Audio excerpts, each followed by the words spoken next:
Shalom. Hari ini telah lahir bagimu Juru Selamat, yaitu Kristus, Tuhan. Injil hari ini, Lukas bab 2 ayat 1-14 perihal kelahiran Yesus dan gembala-gembala.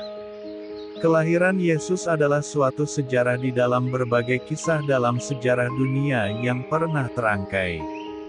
Lukas menceritakan kelahiran Yesus dalam sejarah dunia, pada zaman pemerintahan Agustus, Kaisar Kerajaan Romawi. Pada saat itu Kaisar Agustus, nama lengkapnya Gaius Julius Caesar Octavianus, merupakan kaisar yang sangat disanjung dan diberi gelar Juru Selamat. Namun melalui Injil Lukas ini, Lukas ingin menyatakan bahwa dengan kelahiran bayi Yesus maka sejarah mulai mencatat bahwa yang merupakan Juru Selamat sejati adalah Yesus Kristus, bukan Kaisar Agustus atau Kaisar Herodes.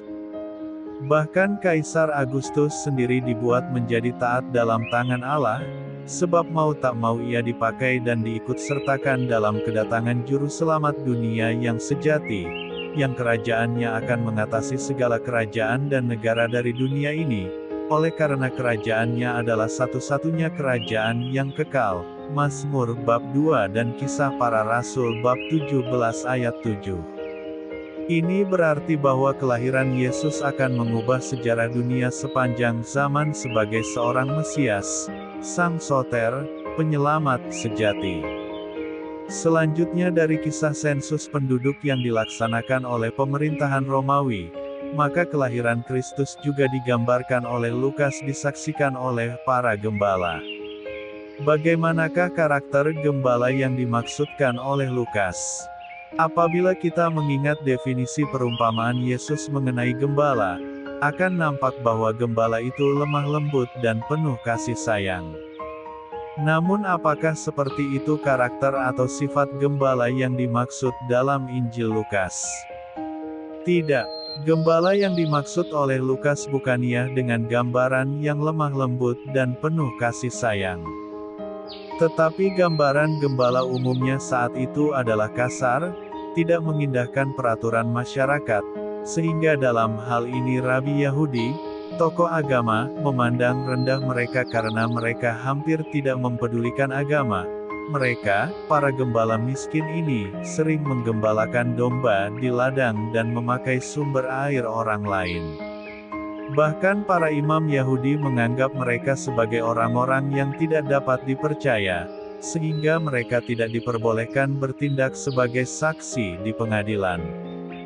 Maria, dalam kidung pujiannya, yaitu Lukas bab 1 ayat 46-56 juga menggambarkan bagaimana keselamatan tiba pada orang-orang yang miskin.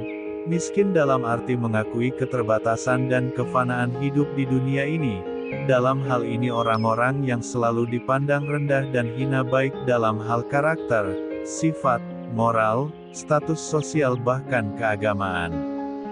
Tetapi, justru pada mereka yang berkarakter seperti itulah berita Natal, berita kesukaan tentang lahirnya Juru Selamat hadir.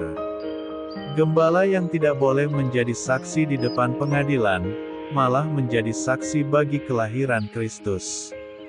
Ini menjadi jelas, untuk siapa Yesus lahir.